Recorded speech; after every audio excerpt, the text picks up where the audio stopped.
안녕하세요. 승리한 상하족 여러분, 그리고 강성성경연구원 여러분, 오늘은 요한복음 11장 47절에서 57절 말씀을 인간의 범죄도 하나님의 뜻을 성취하는 데 쓰인다라는 제목으로 함께 말씀을 나눠보도록 하겠습니다.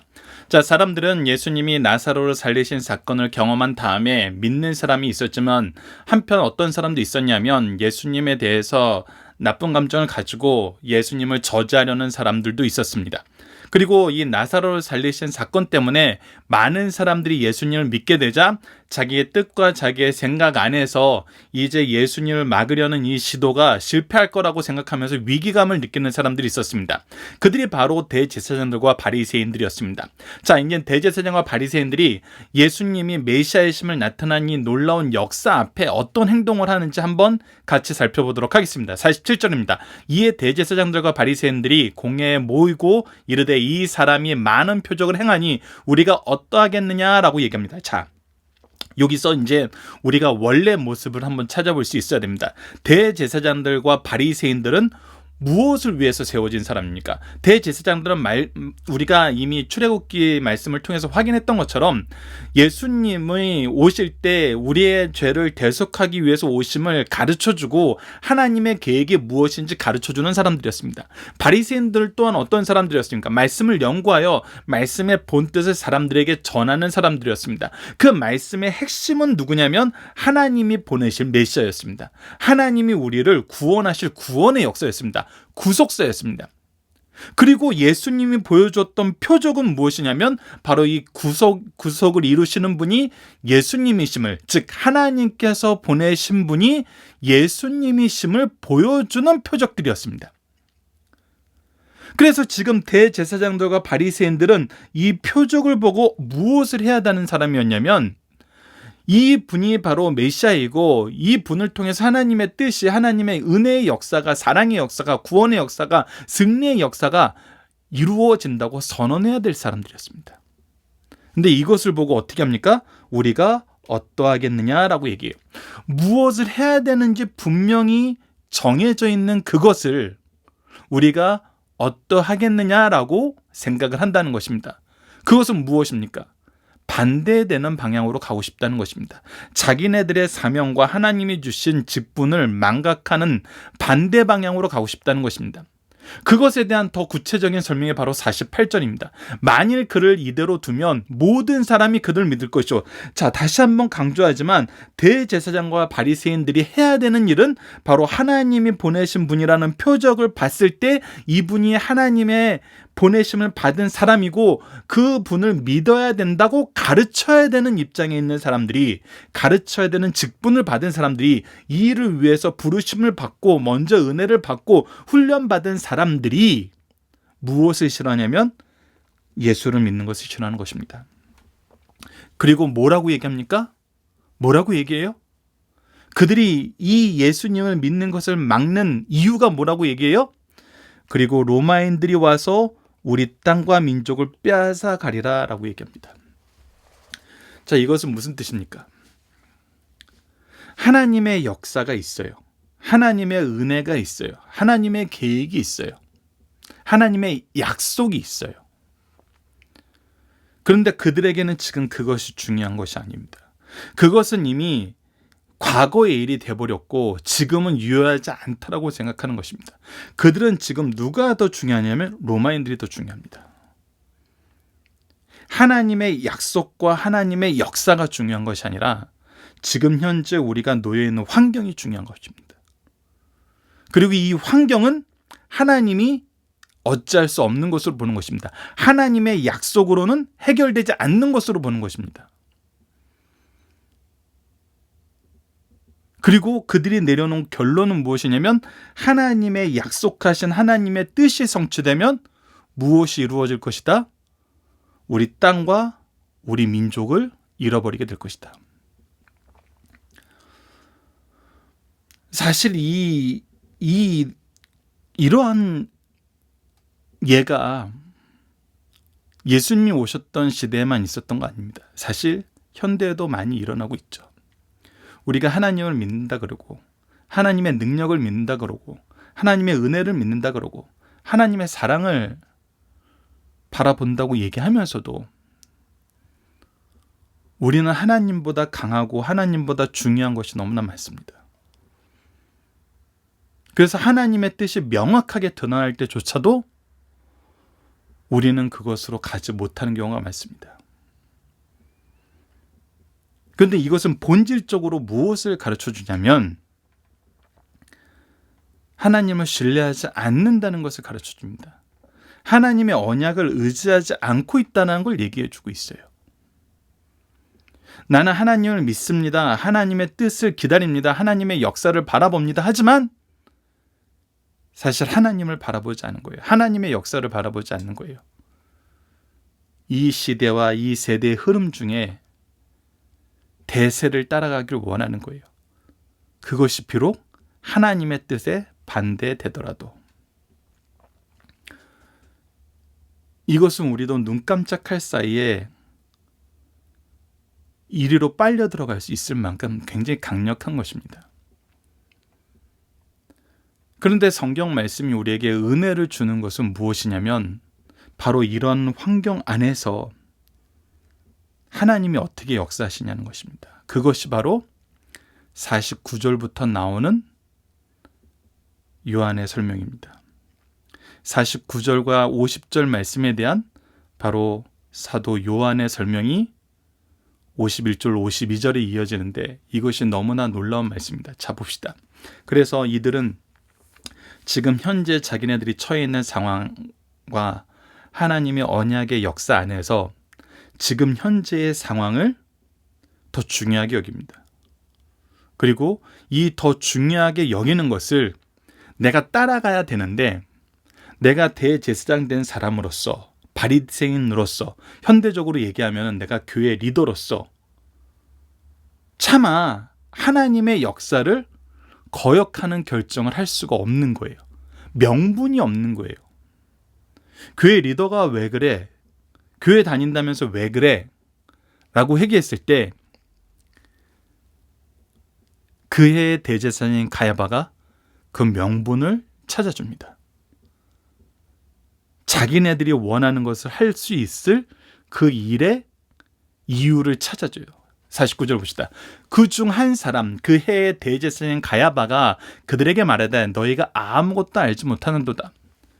대제사장으로서 바리새인으로 어떻게 하나님의 표적이 나타나고 하나님의 역사를 이루기 위해서 약속했던 그분을 믿는 것을 우리가 어떻게 막을 수 있느냐? 어떻게 이것을 저지할 수 있느냐? 그것을 찾지 못해서 방황하는데 오히려 너희들이 너무 미련하다. 너희들 아는 게 정말 없는 거냐? 이렇게 얘기하면서 뭐라고 얘기하면 50절 봅시다. 한 사람이 백성을 위하여 죽어서, 자, 한 사람이 자기를 위해 죽는 것이 아니라 백성을 위해 죽어서 온 민족을 망하지 않게 되는 것, 즉 온 민족을 구원하는 것이 너희에게 유익한 줄을 생각하지 않는다. 이것이 우리에게 너무 유익한 거 아니니? 즉 명분이 중요한 것이 아니라 진리가 중요하다는 거예요.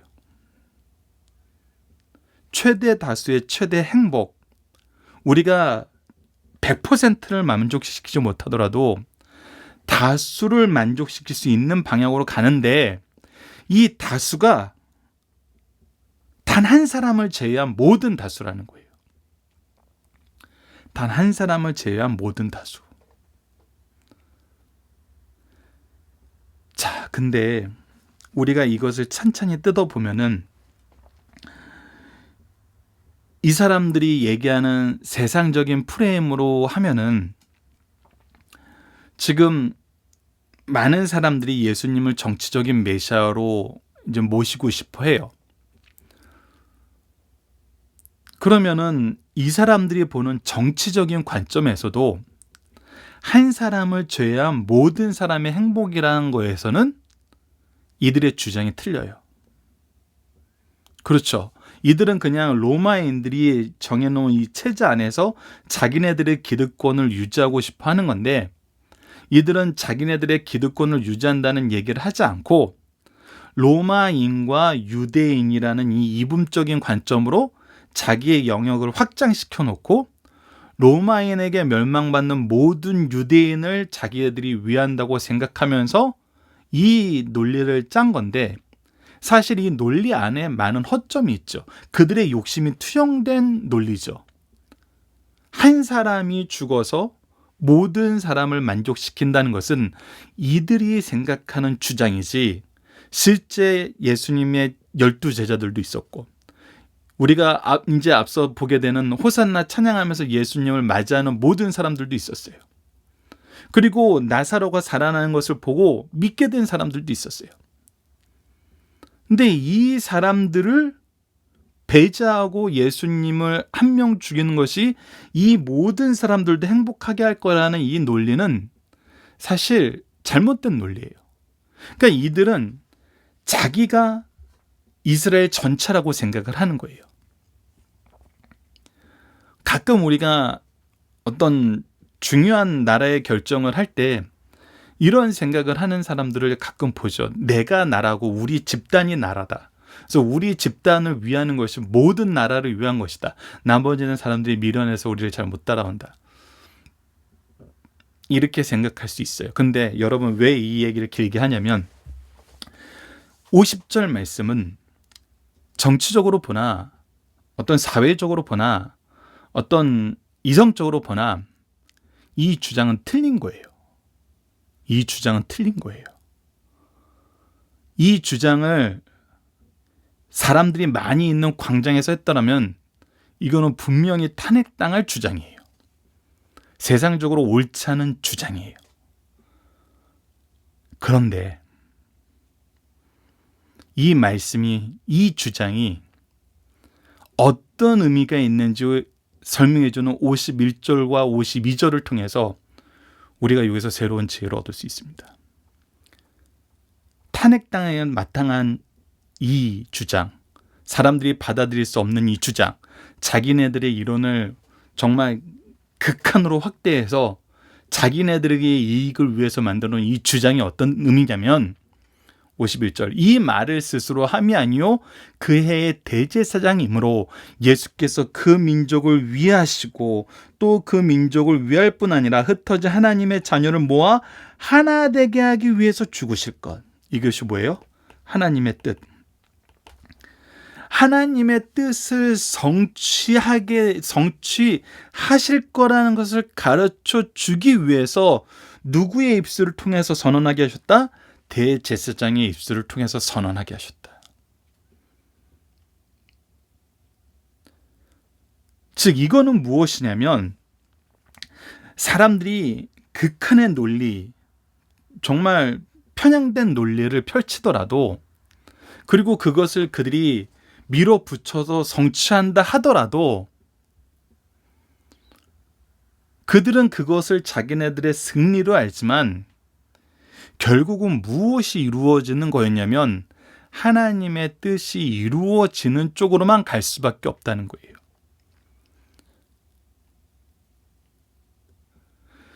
즉 요즘 말로 하면 이 확증 편향이라는 이런 어리석은 주장을 우리가 어떻게 받아들여야 하는데, 이들은 이것이 굉장히 가야바는 굉장히 지혜로운 생각이라고 얘기하면서 자기네들 세력들을 설득했고 그들에게 명분을 주는 지혜로운 주장이라고 얘기를 했고, 결국은 이 주장을 관철시켜서 예수님을 죽인 것처럼 되었잖아요. 우리가 이제 16장 이후의 말씀을 보면은 얼마나 빌라도를 이렇게 정치적으로 압박해서 자기네들이 했던 이 50절의 명분을 획득해내는지를 보게 돼요. 근데 이것이 무슨 의미였냐면 이것은 일반 사람들 앞에서나 상식적으로나 통용될 수 없는 것인데 이들이 억지를 부리는 게 성취되었다고 생각하는 이 사건 자체가 이들의 능력과 이들의 힘으로 된 것이 아니라 하나님의 계획 안에서, 하나님의 역사 안에서 이루어진 거란 거예요. 자, 이 얘기를 굉장히 좀 자세하게 설명해 드리는 이유가 뭐냐면 이렇게 질문하는 사람들이 있었어요. 그러면은 우리가 나쁜 짓을 하는 모든 것도 결국은 하나님의 뜻에 쓰임 받으니까 나쁜 사람이 나쁜 거 하는 것도 하나님의 일을 도운 거 아니야? 이 대제사장 가야바가 하나님의 일을 도운 거 아니야? 이렇게 생각하는 경우가 있어서 제가 이것이 얼마나 미련하고 있을 수 없는 주장인 것이 사회적으로 확인했는데, 그 주장을 용인하신 하나님의 역사가 이들의 주장이 이루어지는 쪽으로 간 결론으로 끝맺음이 되는 것이 아니라 하나님의 뜻의 성취로 끝맺음을 이루게 됐는지를 설명하는 이 요한의 설명을 더 강하게 부각시키면서 말하는 거예요. 다시 한번 얘기하면은, 정리해서 말하면은 무엇이냐면, 우리가 이제 소요리 문답 1번 문제를 항상 우리가 잘 기억해야 돼요. 사람들의 제일 되는 목적은 무엇입니까? 라고 했을 때, 인생의 제일 되는 목적은, 사람들에게 제일 되는 목적은 하나님께 영광을 돌리고 그의 뜻을 기뻐하는 거예요. 그러면 소요리 문답 2번에서는 바로 이제 물어봐요. 그러면 누가 하나님께 영광, 우리는 어떻게 영광 돌리고 누가 하나님께 영광 돌릴 수 있습니까? 라고 했을 때, 분명히 드러나는 것은 무엇이냐면, 성경을 통해서 우리에게 가르쳐주는 것은 무엇이냐면, 우리가 하나님의 뜻을 힘써 거역해도 하나님의 뜻은 반드시 성취된다는 거예요. 그러니까 힘써 거역하는 모든 것이 헛될 뿐임을 성경은 우리에게 굉장히 자세하게 여러 가지 사례를 통해서, 성경을 통해서 계속해서 설명해 주고 있어요. 그래서 하나님의 뜻이, 즉 하나님의 뜻을 이루라고 세우는 대제사장과 바리새인들이 열심히 하나님의 뜻을 거역하는데, 하나님의 뜻을 이들이 열심히 거역한다고 해서 이것이 거역되는 것이 아니라는 거예요. 결국은 하나님의 뜻을 이루는 대로 갈 수밖에 없다는 거예요. 이것이 인생이 가지고 있는 존재의 한계예요. 한계라고 얘기하는 게 참 악한 사람들에게 한계인데, 이 한계가 우리에게 얼마나 큰 은혜인지 몰라요. 우리에겐 너무나 큰 은혜예요. 왜? 이 한계를 하나님께서 분명하게 보여주심으로 우리가 무엇할 수 있도록 만드냐면, 하나님을 온전하게 100% 신뢰할 수 있게 만들어요. 자, 이 신뢰란 부분이 왜 중요하냐면, 지금 48절에서 유대 지도자들이 하나님이 뜻이 나타난 이 표적을 보고 사람들이 예수님을 믿는 것을 보고 왜 긴장했어요? 왜 싫어했어요? 로마라는 그 당시에 대세가 있었거든요. 하나님의 뜻이 로마를 꺾을 수 있다라고 신뢰하지 못하는 거예요. 하나님의 약속이 성취될 거라고 신뢰하지 못하는 거예요. 그런데 우리에게 성경을 통해서 계속해서 보여주는 건 뭐냐면, 그 누구라도, 세상의 어떤 군왕이라도, 어떤 세력이라도 하나님의 뜻을 막을 수 없다는 거예요. 그래서 우리에겐 두 가지 존재만 있다는 거예요. 인생들에게는. 하나님께 영광 돌리며 그의 뜻을 즐거워하면서 사는 사람이 있고, 하나님께 영광을 돌리지만 어떤 사람이 있냐면, 하나님의 뜻을 거역함으로 하나님의 징계의 도구가 되어서 오히려 하나님의 공의를 보여주는 그런 인생이 있다는 거예요. 그러니까 모든 인생은 하나님의 영광을 드러낼 수밖에 없어요. 드러내는데 두 가지 방법이 있다는 거예요. 내가 하나님의 뜻을 기뻐함으로, 즐거워함으로 그 은혜와 영광을 비추는, 반사하는 그런 하나님의 백성이 있는가 하면은, 하나님의 징계의 대상이 되어서 하나님의 징계를 통해서 공의로운 하나님을 드러내는 존재가 있다는 거예요. 그래서 모든 인생은 하나님한테 영광 돌릴 수밖에 없어요. 다시 한번 얘기하지만, 대제사장이라는 직분은 하나님께서 하나님의 뜻을 성취하기 위해서 세워놓은 직분이에요. 이 대제사장이 아무리 자기의 기준을 가지고 하나님의 뜻을 거역하고 예수님을 믿지 못하게 하려고 해도, 하나님은 예수님을 믿을 수밖에 없게 만들고, 더 나아가서 이 대제사장이 정말 요즘 말로 하면은 말도 안 되는 이런 헛된 주장을 하는데도 그리고 이것을 굉장히 자기가 지혜롭게 여기면서 주장을 하더라도 그는 그의 주장을 한 것이 아니라 하나님의 뜻을 대신 전하는 그 직분을 수행할 수밖에 없는 존재라는 거예요. 결국 자기의 뜻은, 자기의 기준은 무너질 수밖에 없다는 거예요. 오직 하나님의 뜻만이 성취된다는 거예요. 그래서 53절을 보면 이날부터 그들이 예수를 죽이려고 모의하니라, 이 부분 여러분 굉장히 중요합니다. 후에 예수님이 예루살렘에 입성하실 때 이제 우리의 계획은 다 망가졌더라고, 이제 자기 스스로 무너지는 이 사람들을 보게 돼요. 예수님을 죽이려고 모의했는데 이 명분으로, 50절 명분으로 모의했는데 이거 다 헛된 것이 됐다. 이미 때를 놓쳤다. 우리가 대세가 기울어 버렸다, 반대쪽으로. 그래서 우리의 주장은 이제 더 이상 유효하지 않다, 이렇게 얘기하는데, 다시 한번 강조하지만 51절 52절 설명했던 것처럼 이것이 하나님의 뜻이기 때문에 하나님이 이것을 이루어 버리시잖아요. 그래서 우리가 여기서 굉장히 중요하게 봐야 됩니다. 54절부터 그러므로 예수께서 다시 유대인 가운데 드러나게 다니지 아니하시고 거기를 떠나 빈들 가운 곳인 에브라임이라는 동네에 가서 제자들과 함께 거기서 머무시니라. 그리고 예수님은 하나님의 때를 기다리면서 하나님의 역사의 시간 스케줄에 맞춰서 움직이고 계세요. 하나님의 인도하심 속에 있어요. 그래서 그곳을 피하시고 이 죽이려는 모의를 뒤로 물르시죠. 그리고 55절 봅시다. 유대인의 유월절이 가까우면 이제 때가 왔어요. 유월절 이때예요. 많은 사람들이 자기를 성결하기 위하여 유월절 전에 시골에서 예루살렘에 올라갔더니 그들이 예수를 찾으며 성전에서 서로 말하되 너희 생각은 어떠하냐? 그가 명절에 오지 않냐겠느냐 하니 이는 대제사장들과 바리새인들이 누구든지 예수 있는 곳을 알거든 신고하여 찾게 하라 명령하였습니다. 즉 사람들은 반신반의했어요. 올라올 수 있겠냐? 현실적으로 너무 어렵다. 예수를 죽이려는 계획들이 너무 많다. 그래도 오시지 않을까? 기대하는 사람들, 걱정하는 사람들, 그리고 잡아 죽이려는 사람들, 이것이 지금 혼재해 있는 상태예요. 이것이 사람들의 뜻의 이런 도가 아니에요. 근데 여기에서 그 어떤 것도 성취되지 않고 오직 무엇만 성취돼요? 하나님의 뜻만 성취돼요. 그래서 이것을 계속 요한복음은 굉장히 자세하게 설명해줘요. 누구의 의도도 성취되지 않아요. 각자의 의도가 실패되었음을 각자의 그룹이 스스로 선언하는 걸로 구성이 되어 있어요. 요한복음은. 지금 53절 조금 전에 설명드렸던 대로 이들이 예수를 죽이려고 모의했지만 자기네들이 스스로 실패했다라고 생각을 해요. 선언을 해요. 빌라도도 여러 가지 자기 생각을 이루려 하지만 자기 생각이 실패됨을 선언해요.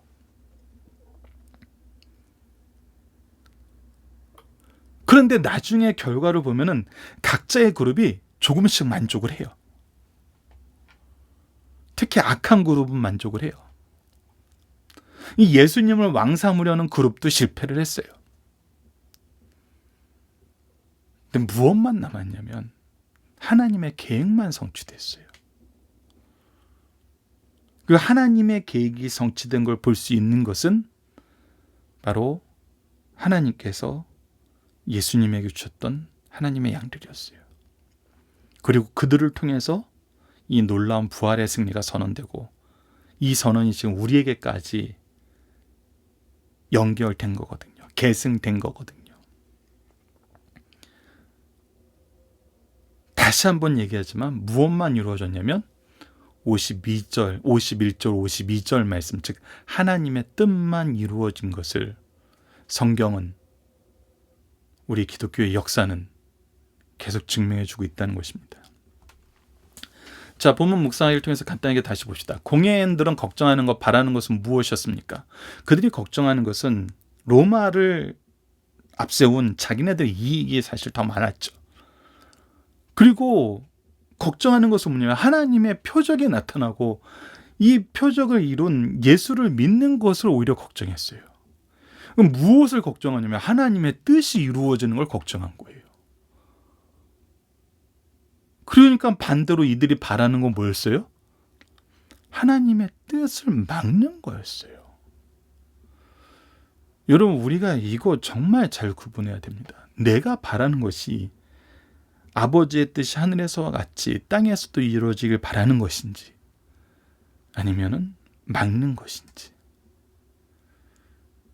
우리가 부모라고 얘기하고, 영적인 부모라고 얘기하고, 교회 리더라고 얘기하면서도 정말 이 반대적인 행동을 할 때가 있습니다.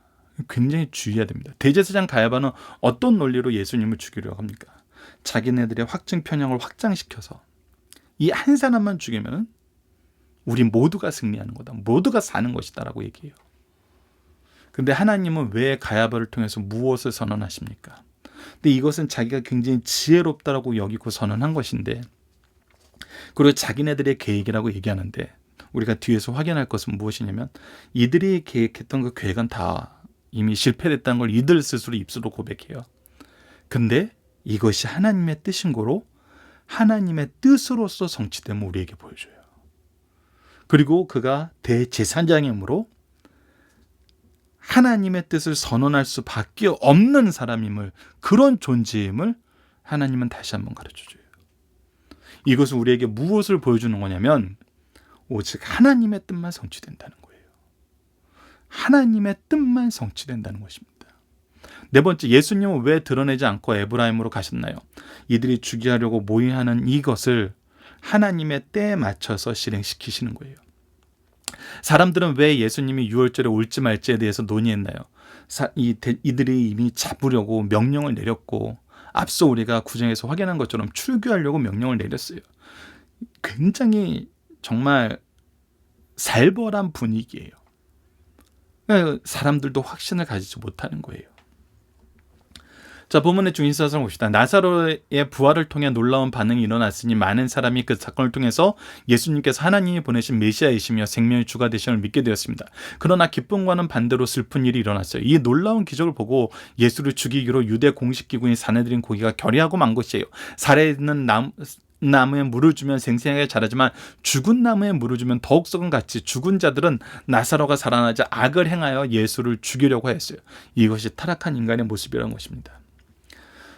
본문의 중심상에서 첫 번째, 범죄에 대해서는 지혜롭고 담대하라, 진리에 대해서는 어리석은 사람들이 있어요. 유대 종교 지도자들은 그들이 가지고 있는 잘못된 메시아관 때문에 예수님에 대한 뿌리 깊은 불신을 가지고 지속적으로 배척했어요. 어떠한 가르침과 기적 앞에서도 그들의 마음은 조금 더 변하지 않고 더욱 악해졌습니다. 반박할 수 없는 진리와 압도적인 증거 앞에서도 납득하기를 거부하고 눈을 감았으니 인간이 범죄에 대해서는 지혜롭고 담대하나 진리에 대해서는 얼마나 어리석고 발악적인가를 분명히 가르쳐줍니다. 그래서 로마서 16장 19절에 이렇게 얘기합니다. 너희의 순종함이 모든 사람에게 들리는지라. 그러므로 내가 너희로 말미암아 기뻐하노니 너희가 선한 데는 지혜롭고 악한 데는 미련하기를 원하노라. 그리스도인들의 삶의 특징입니다. 선한 데는 지혜롭고 악한 데는 미련한 거. 근데 우리가 예수 그리스도를 거절하면 반대로 됩니다. 선한 데는 미련해지고 악한 데는 지혜로워집니다. 그것을 지금 유대 지도자들이 보여주고 있어요. 두 번째, 역사는 사람이 아닌 하나님의 주권에 의해서 운영된다는 거예요.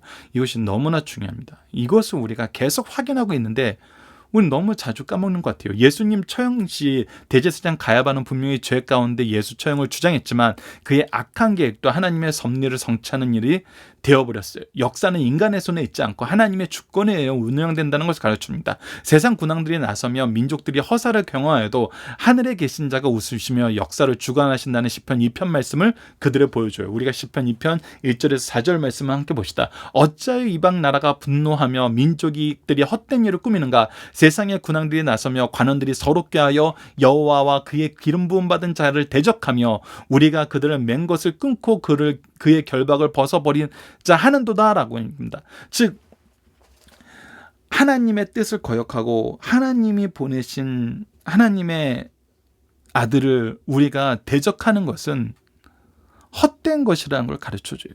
그래서 하늘에 계신 이가 웃으시며 주께서 그들을 비웃으시로다라고 얘기하면서 이들이 하는 것이 얼마나 어리석고 미련하고 헛된 것인지를 하나님은 분명히 보여주신다는 것입니다.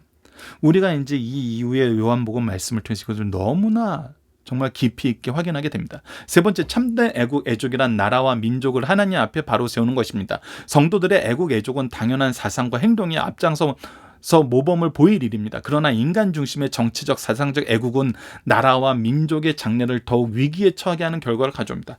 자, 보십시오. 하나님의 뜻을 거역하여서 이 시대의 흐름에 맞춰서 우리가 가장 현명한 결정을 했다는 것이 이스라엘 민족을 어디로 이끌어 가냐면 더욱더 죄악으로 이끌어 갈 뿐이었어요. 빌라도 앞에서 이스라엘 민족들이 뭐라고 얘기합니까? 이 사람의 죽인 죄는 나하고 관계가 없다니까 이 사람과 이 사람의 흘린 피해에 대해서는 나와 내 자녀에게 우리 민족이 책임지겠다 그러잖아요.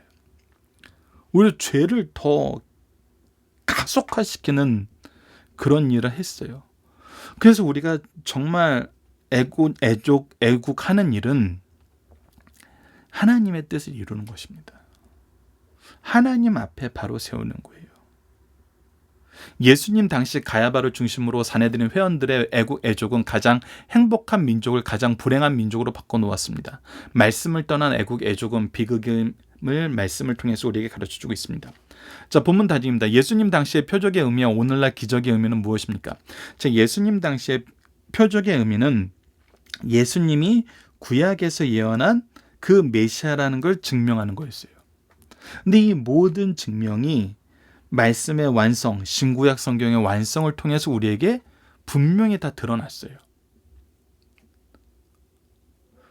그래서 오늘날의 기적은 예수님 시대에 참된 믿음의 대상인 예수 그리스도를 나타나는 것과는 분명히 구분이 돼요.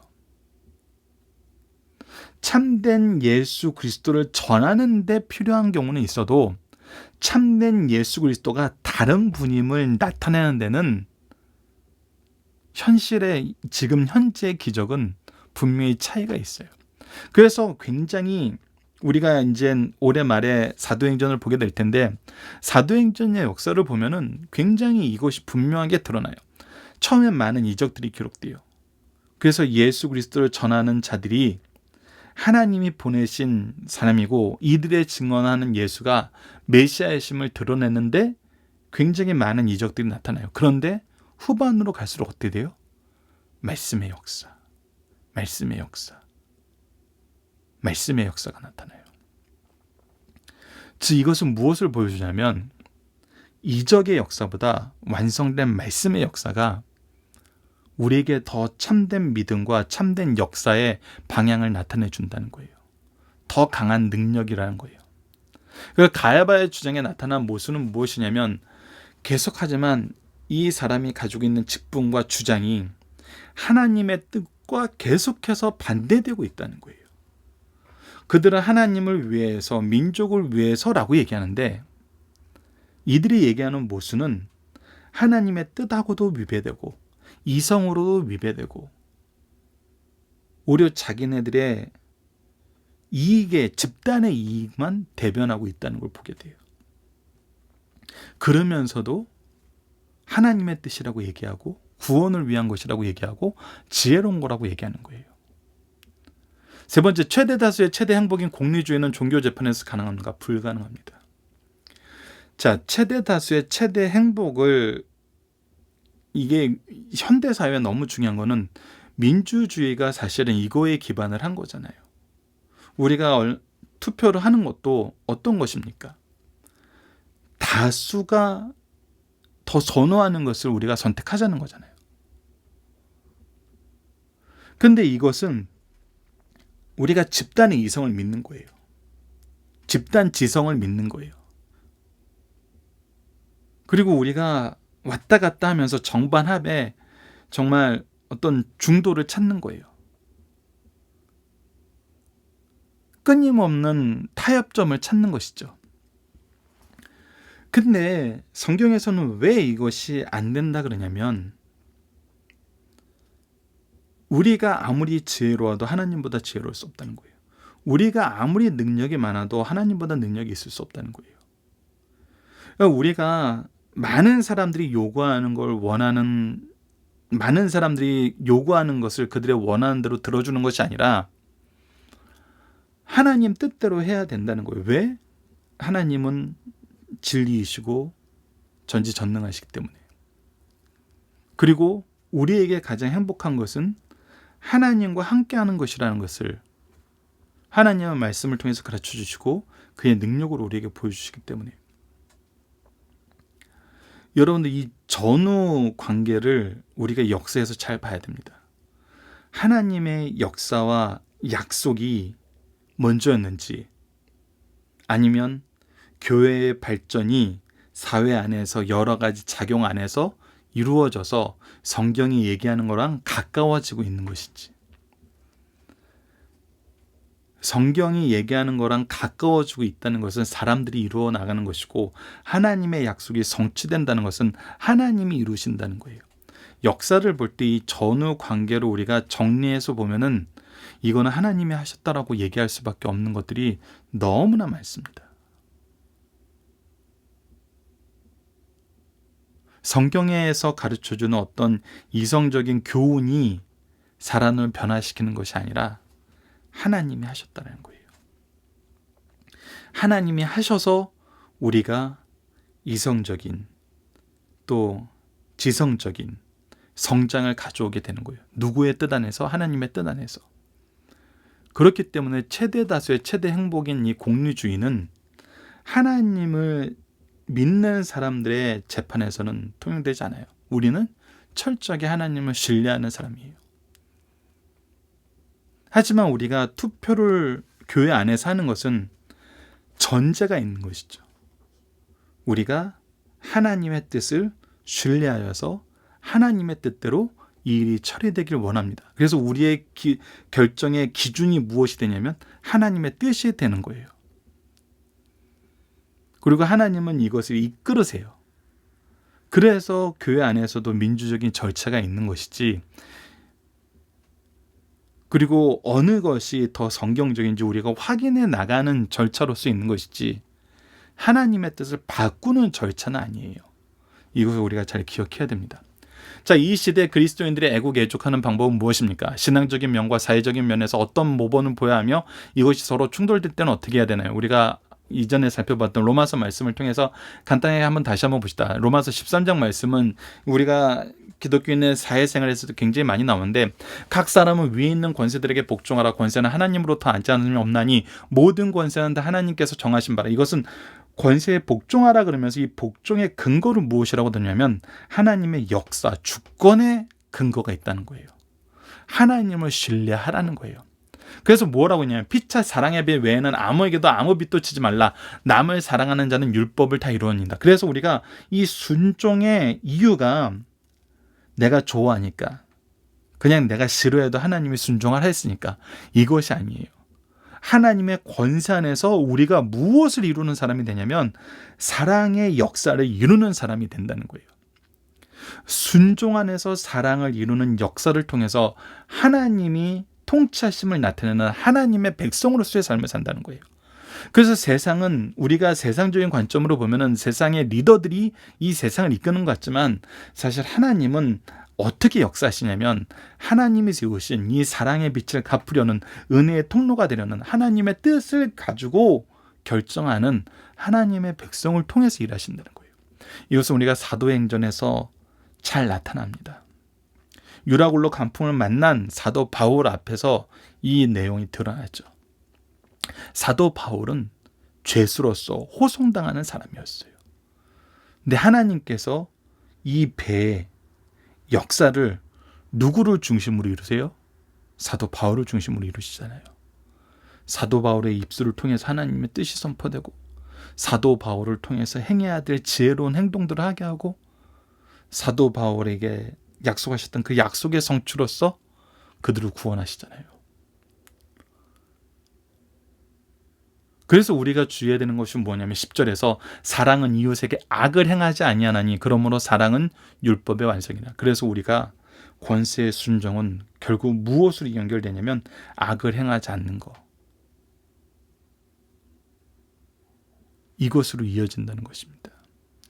악을 행하지 않는 거에 굉장히 많이 나오는 것이 우리가 험한 말로 공격하지 않는 거, 욕하지 않는 거, 비난하지 않는 거, 비방하지 않는 거. 그 12절의 집사절을 봅시다. 밤이 깊고 낮이 가까웠으니 그러므로 우리가 어둠의 일을 벗고 빛의 갑옷을 입자. 우리는 빛의 갑옷을 입는 사람이에요. 낮에와 같이 단정히 행하고 방탕하거나 술 취하지 말며 음란하거나 호색하지 말며 다투거나 시기하지 말고 오직 주 예수 그리스도로 옷 입고 정욕을 위하여 육신의 일을 도모하지 말라. 정욕을 위해서 육신의 일을 도모하는 결국 무엇으로 하냐면 하나님을 신뢰하지 않고 하나님의 뜻을 거역하는 걸로 간다는 거예요. 자, 이번 주 공동 기도 제목은 부활의 영광을 바라보며 부활의 은혜를 찬양하며 부활의 능력 속에서 승리하는 삶을 살게 해 주셨습니다. 오늘 말씀은 우리가 하나님의 주권을 신뢰하며 통치자들에게 마땅히 한 섬김을 보이되 오직 사랑으로 대하여 우리의 사랑을 통해 하나님의 사랑을 보는 삶을 살게 해 주소서. 악과 정욕으로 다툼을 일으키지 말며 그리스도로 옷 입고 구원을 이루는 삶을 살게 해 주소서라고 기도하는 우리 승리하는 가족 여러분들, 강성성경연구원 여러분들에게 기도합니다. 감사합니다.